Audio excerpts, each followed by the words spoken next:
বাচ্চাকে নামাজের জন্য উদ্বুদ্ধকরণের জন্য যত প্রকার চেষ্টা প্রচেষ্টা করা দরকার তত প্রকার চেষ্টা প্রচেষ্টা করবেন, এটা ছেলেদের ক্ষেত্রে। এবং মেয়েদের ক্ষেত্রে নামাজ শিখাবেন কিভাবে?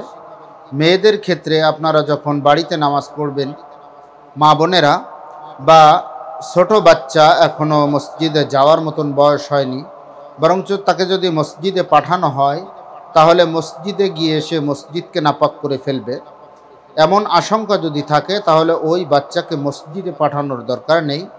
ওই বাচ্চাকে আপনি যখন বাড়িতে নামাজ পড়বেন তখন ওই বাচ্চাকেও সঙ্গে নিয়ে দাঁড় করাবেন নামাজের জন্য। এতে করে লাভ হলো দুইটা। এক নম্বর হলো, সন্তানকে যদি নামাজ শেখানো যায় এবং এই নামাজটা যদি সে পড়তে থাকে এবং নামাজের প্রতি মহাব্বত ভালোবাসা সৃষ্টি যদি হয়ে যায় তাহলে একজন নামাজি সন্তান হিসেবে সে গড়ে উঠবে। নামাজি সন্তান হিসেবে গড়ে উঠলে এক নম্বরে হলো, সে মা বাবাকে কখনো অসম্মান করবে না। কোনো নামাজি সন্তান মা বাবাকে অসম্মান করে না, মা বাবাকে বৃদ্ধাশ্রমে পাঠাবে না, মা বাবাকে বেশি কম কথা বলবে না। মা বাবার প্রতি সে সদা সর্বদা একটা সম্মানের স্থান থেকে কথা বলবে, সে কোনো সময় মা বাবার সঙ্গে উচ্চস্বরেও কথা বলবে না। দ্বিতীয় আরেকটি লাভ হলো, বাচ্চা বালেগ হওয়ার আগ পর্যন্ত যত ইবাদত বন্দেগি করে তো তার তো সওয়াবের কোনো অ্যাকাউন্ট নাই, গুনাহেরও অ্যাকাউন্ট নাই।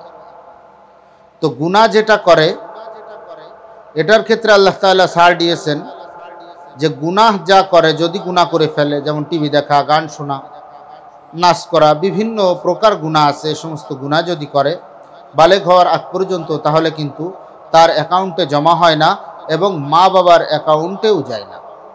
কিন্তু আল্লাহ তাআলা সওয়াবের ক্ষেত্রে এই সুযোগ দিয়ে রাখছে গার্জিয়ানকে যে ওই নাবালেগ সন্তান যতটুকু ইবাদত বন্দেগি জিকির আজকার কোরআন তেলাওয়াত যা করবে না কেন, মা বাবার অ্যাকাউন্টে যে সমস্ত সওয়াবগুলি জমা হবে। হাদিসের ভিতরে স্পষ্ট ঘটনা আসছে, সন্তান যখন মা বাবা যখন নামাজ পড়বে, সন্তানটা কিন্তু সূরা কিরাত পড়তে জানে না, রুকু সিজদার তাসবিহ পড়তে জানে না।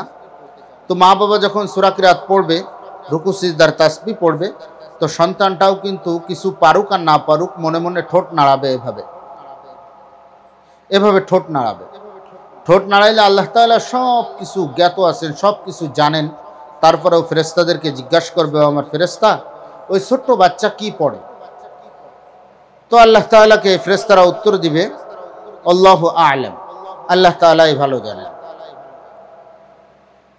তো আল্লাহ তাআলা তখন বলবে যে ওই বাচ্চা তো কোনো কিছু পড়ে না।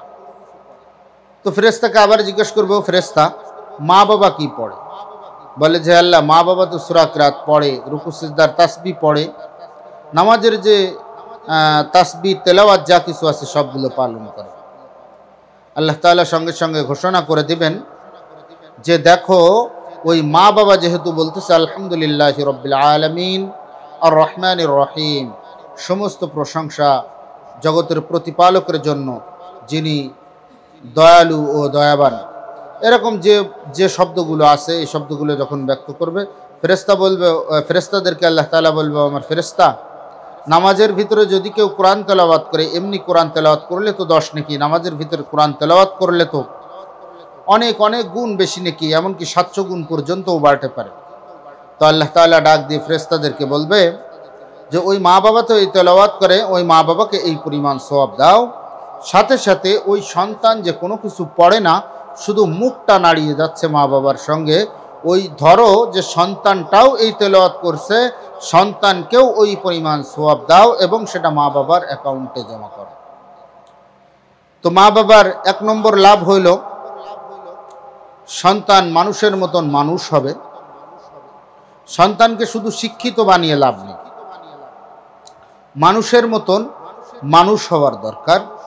দ্বিতীয় নম্বর, যত আমল করবে বালেগ হওয়ার আগ পর্যন্ত তত আমলের সওয়াব মা বাবার অ্যাকাউন্টে জমা হবে। সন্তানকে মানুষের মতন মানুষ এই জন্য করতে বলছি, সন্তান আজকে অনেকের সন্তানকে দেখা যায় কলেজ ভার্সিটিতে পড়ে সে ডক্টর, ডাক্তার, ইঞ্জিনিয়ার, প্রকৌশলী, প্রফেসর, শিক্ষক, বিভিন্ন পেশার সঙ্গে নিযুক্ত হয়, বড় ব্যবসায়ী হয়। কিন্তু ওই সন্তানটা সূরা কিরাতগুলো সহি করে পড়তে পারে না, ফরজ পরিমাণে ইলম জানে না। এর অবস্থা কেমন? ওই যে একটা কবিতা আছে, সেই কবিতারই একটা তরজমা বা ব্যাখ্যা বলা যায়।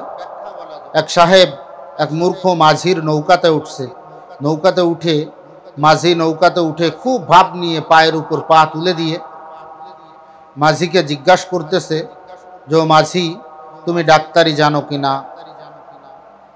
তুমি ইঞ্জিনিয়ারি জানো কিনা, তুমি কবিতা টবিতা লিখতে পারো কিনা?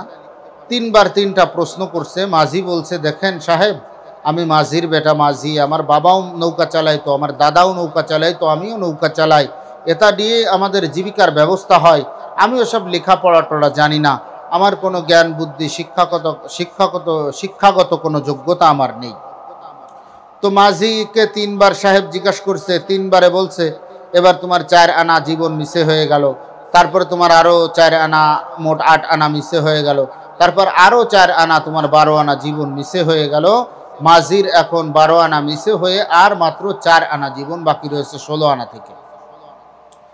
তখন নৌকাও আসলে হেলতে দুলতে চলতে চলতে মাঝ নদীতে চলে গেছে। মাঝ নদীতে যাওয়ার পর বিশাল মেঘ উঠছে, ঝড়ের পূর্বাভাস দেখা যাচ্ছে, মেঘে কালো হয়ে গেছে আকাশটা। মাঝি তখন বলতেছে, স্যার, আপনি সাঁতার জানেন নাকি? তো সাহেব তখন বলতেছে, আমি তো সাঁতার জানি না। তো মাঝি বলতেছে, স্যার, আমার তো জীবন 12 আনা চলে গেছে, 4 আনা আছে, যদি আল্লাহ না করুক এখন যদি ঝড় এসে যায়, নদীতে যদি নৌকাটা ডুবে যায়, তাহলে আমার যে 4 আনা বাকি আছে, আমি সাঁতার জানার কারণে আমি এই 4 আনা নিয়ে পার হয়ে নদীর কূলে চলে যাব। কিন্তু আপনার জীবন তো একবারে 16 আনা পরিপূর্ণ মনে করতেছেন, কিন্তু যেহেতু আপনি সাঁতার জানেন না, তো এই নদীর ভিতরে আপনার ওই 16 আনা জীবন, কবিত্ব, পাণ্ডিত্য, প্রফেসর হন, ডক্টর হন, ডাক্তার হন, ইঞ্জিনিয়ার হন, কবি হন, লেখক হন, গবেষক হন, যাই হন না কেন, এই নদীর ভিতরে ওই সমস্ত শিক্ষার কোনো দাম নেই। নদীর ভিতরে দাম হলো হাত পা ছড়িয়ে সাঁতার দেওয়ার দাম। তো আমি যেমন কোনো শিক্ষা নেই, শুধু সাঁতার থাকার কারণে নদী থেকে পার হয়ে যাব, আপনার কাছে সব কিছু থাকা সত্ত্বেও শুধু সাঁতার না থাকার কারণে আপনি পার হতে পারবেন না। তেমনিভাবে আজকে মুসলমান হিসেবে আমি পরিচয় দিই, আল্লাহ তাআলা আমাকে জিজ্ঞাসা করবেন, তুমি ডাক্তার ছিলে, ইঞ্জিনিয়ার ছিলে, প্রফেসর ছিলে, বিজ্ঞানী ছিলে, গবেষক ছিলে, লেখক ছিলে, কিন্তু তোমার সূরা কিরাত সহি ছিল না, তোমার নামাজ ঠিক ছিল না, তোমার রুকু ঠিক ছিল না, তোমার তাসবিহ ঠিক ছিল না, তোমার সিজদা ঠিক ছিল না, তোমার নামাজে দাঁড়ানো ঠিক ছিল না, তোমার কোনো কিছুই ঠিক ছিল না। এর জন্য আজকে যেহেতু ওই সাহেব সব কিছু থাকা সত্ত্বেও শুধু সাঁতার না জানার কারণে ইঁদুরের মতন হাবুডুবু করে ওই নদীর মাঝে ঝড় আসলে মরবে, তেমনভাবে মুসলমান যদি কিয়ামতের ময়দানে সব কিছু জানা সত্ত্বেও শুধু ফরজ পরিমাণে ইলম না জানে, সেই অনুযায়ী আমল না করে, তাহলে কিয়ামতের ময়দানেও ওই রকম হাবুডুবু খেতে খেতে জাহান্নামের দিকে চলে যাবে। এর জন্য ভাইরা আমার, ফরজ পরিমাণে ইলম সন্তানকে আমি শেখানোর জন্য চেষ্টা করি, সন্তানকে শেখানোর জন্য সচেষ্ট হই। কে শিখবে, কোন সন্তান শিখবে না, এটা তো আল্লাহ পাক ছাড়া কেউ জানে না।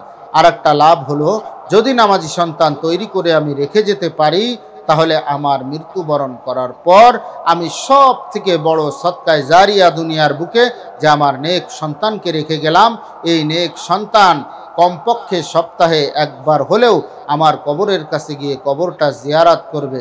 এর জন্য সন্তানকে এরকম নেক সন্তান হিসেবে গড়ে তোলার জন্য সবাই সচেষ্ট হই। আল্লাহ তাআলা আমাদের সবাইকে, আমাদের সবার সন্তানকে নেক সন্তান হিসেবে গড়ে তোলার তৌফিক দান করেন। আমিন।